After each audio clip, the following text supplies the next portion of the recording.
Good morning and thank you for joining us. Our morning outlook will focus on the pound dollar, recent developments, and its potential impact on the markets. Let's hear from Greg in our trading room. The pound-dollar pair saw a minor rise of 0.1% in the last session.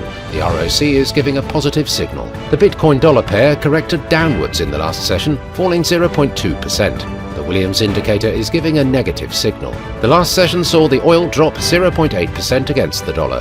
The RSI is giving a negative signal. The Aussie rose 0.4% against the dollar in the last trading session. The ultimate oscillator is giving a positive signal. Thank you.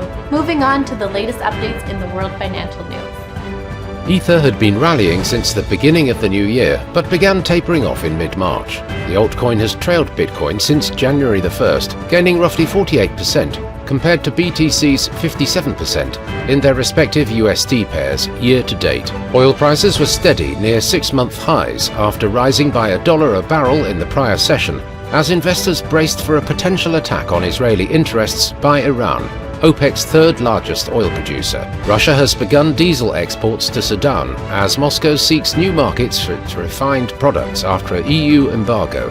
Since the full EU embargo on Russian oil product imports was imposed in February 2023.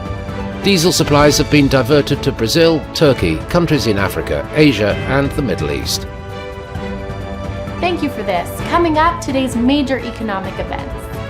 The UK's industrial production will be released at 6:00 GMT, Japan's capacity utilisation at 4:30 GMT, Germany's harmonised index of consumer prices at 6:00 GMT. The Eurozone's ECOFIN meeting will be released at 7:00 GMT, the UK's gross domestic product at 6:00 GMT, the US Michigan Consumer Sentiment Index at 14:00 GMT.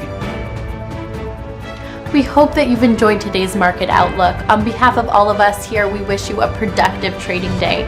Be sure to join our next review for the latest news and events from the financial markets.